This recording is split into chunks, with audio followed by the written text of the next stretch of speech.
edition of Arizona Wildcats Insiders Podcast. I'm your host, Troy Hutchison, and we have seen Arizona go on the road, suffer its first loss of the college football season. The Wildcats came into the game against Iowa State 3 over Kansas State. Arizona just started off on a bad foot. I mean, I can't express that enough. They put together a solid drive to open up the game and saw it squandered with a poor snap on the field goal attempt, and then Michael Salgado Medina pushing the field goal wide right. It was on the left hash mark side. The drive kind of stalled out, and Arizona just couldn't get it together there. Iowa State takes the ball, drives it, and puts it in the end zone for a touchdown. They had a huge pass play on the right side of the field, a 40-plus yard pass play there to set their quarterback up, Rocco Beck, for the 1-yard touchdown score. And from that point on, again, Iowa State converted a 2-point conversion because Arizona couldn't get the right personnel on the side of the field with how the Cyclones were lined up on their trick play. Arizona then was forced to punt. They weren't able to do much with the football. Iowa State scores again in a blink of an eye. It's 15-0. Before Arizona even got up on the scoreboard, it was 22-0. Iowa State interception by Noah Fafita, which the Cyclones were able to capitalize on. And really, that's the story of the game. Iowa State were put in good field position all game long, and they're able to capitalize. Arizona's defense struggled to slow down the passing game. Arizona secondary coming into it, in my opinion, was probably the best in the Big 12 and the top 15 secondary in the country. And they got torched. They got torched for 6 explosive plays through the air. Iowa State had 6 explosive plays, and all of them came in the passing game. Beck finished the game with 243 yards passing, no touchdowns, no picks, but completed 70% of his passes. And it seemed like whenever the Cyclones needed a third down conversion, they got it. 6 for 12 on third downs, 2 for 2 on fourth downs. Now, again, the fourth downs being short yardage situations where they are able to do the tush push and push the ball through. But Arizona struggled, man. And so instead of helmet stickers in a 39-14 loss, there isn't player of the games. I'm sorry. Ishmael Mahdi had the best game of the bunch, ran for 84 yards, 89 yards.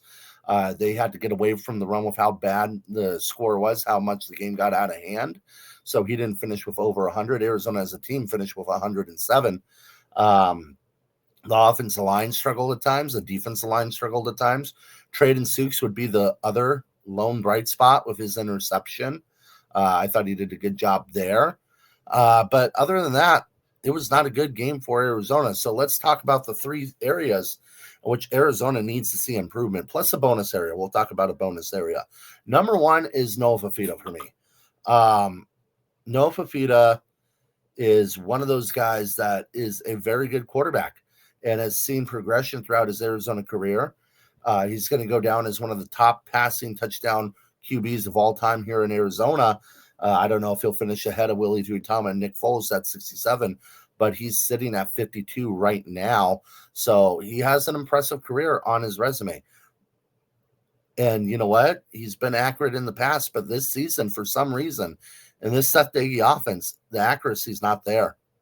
Coming into the game, he was completing 59% of his passes. That would be a career low. He is now sitting at 62 after completing 67 against Iowa State. But even in the completions, he's thrown the ball behind the receivers. He's thrown it in an awkward position where they've had to stop their route and catch the ball. And yes, you get the 8-yard pickup, but if you throw it on target, that might be a 20-plus yard play or to the house. He's just missing the spot right now. And the last interception to kind of seal the game, well, the game was already over, but to put away the game, to finish off the game for Iowa State, Fafita had an open man on the seam route, but he threw it to the wrong shoulder, and it led to an easy interception for Iowa State. They're able to bleed the rest of the clock out, and the game is over. You can't be putting your receivers in a position not to succeed. His footwork looked really good at some parts this season, but a lot of off balance throws, a lot of throws running away from the pass. So being on your back foot and running in the wrong direction. You need to trust the pocket a little bit more. There was times he rolled out where he didn't have to. And then there's times in the game where he should have ran and he just didn't. But the accuracy is becoming a big problem for Noah Fafita. He's got to fix that issue because for him to be effective, he needs to be accurate. Because Noah doesn't have the best deep ball. I get that he's not accurate on deep ball passes. He does not have the best deep ball. But you need to be hitting these crossing routes, these slants, these quick outs, these hooks in the right spot because those are your money makers. You can't be missing those. You can't afford to miss them. So he needs to get better at that. Number 2, secondary. We kind of went over it. Very shockingly, Arizona got torched. Nobody in the secondary really had a good day except for Traden Stukes. He was able to make a few tackles in the interception. But anytime Iowa State needed to pick up a long third down, they were able to get it. And Beck was able to put the ball on the money. Some of those catches and some of those passes were put in the perfect spot. I get it. But there's a lot of opportunity to have out there for the secondary, and they just weren't able to cash in. And it led to some easy plays for Iowa State. And they struggled in the quick slants. Iowa State hit some quick hitters that went off for 20-plus yards. You can't allow that. And you know what? Some of it is play calling, I feel like. Third and long, and your defense kind of struggled in the passing game. Why are you going man-on-man, one-on-one situations? I know you had the safety over the top on that long third down, but play a little zone. You got to mix up your coverages. I feel like, Danny Gonzalez has done a great job of mixing stuff up this season, but I thought he got a little bit vanilla against Iowa State. And again, you're in a tough situation, so I get it, but I think there's room to adapt there. But the secondary really underperformed against the Cyclones. Lastly, on the main points, Kean Burnett, very talented guy coming in to Arizona, has always struggled with injuries. I get it. Had one catch against Iowa State for 5 yards, and I'm not even concerned about the passing game. There are a few blocks, about 3 or 4 blocks that I counted, that he just whiffed on or just gave a very soft effort on.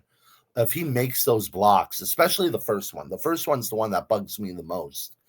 If he makes that block on that reverse on the opening drive, that's an easy 15-yard pickup, if not to the house.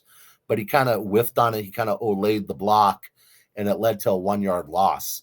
You make that block, you're picking up 15, if not a house call. You got to get better at blocking. You got to get better at the fundamentals of blocking. And quite frankly, you just got to get tougher. Again, the injuries, he has battled through injuries, and every player is very different. But at some point, you just got to play football, man. You got to play football. You got to play through injuries. And you got to get tough on the block. And I know Josh Miller has really emphasized toughness in his tight end group. But remember, Tyler Powell is down. Sam Olsen isn't as great of a receiver as Kean Burnett, so you want the passing game there, but you got to get tougher. You got to get mentally tougher. Kean Burnett needs to step it up for Arizona moving forward. And then lastly, the special teams unit. Quite frankly, it's been the worst unit on Arizona this season. It might be the worst special teams unit in the Big 12. They've struggled. Do they have the talent? I think they do. Michael Sagata-Medina's got an absolute cannon for a leg. He can kick it anywhere on the football field, but the accuracy has been an issue. You saw a bad snap on the missed field goal against Iowa State. You've had a blocked punt. Isaac Loveson was pretty solid against Iowa State in relief for Michael Sagata-Medina. Punt coverage has been okay. The punt blocking schemes have been worrisome. You've had a muff punt this season. I would give the special teams unit a D- this year. It's been horrid. I think Craig Naivar is a very good coach. I think he's a guy that can figure things out. But right now, through 4 weeks, that is clearly the worst unit on the team, and that needs to improve. If you don't have the talent to beat high level teams, which Arizona is a little bit at a talent deficit to beat like a Texas Tech, to beat one of those high-level teams. You have to win at the margins, and they're just not doing that. They're flat out not doing that, and they're leaving a lot out there on the football field. So we'll have more coverage as the week continues, as Arizona wraps up their thoughts on Iowa State, and as the Wildcats get ready for Oklahoma State at home, trying to get back to their winning ways.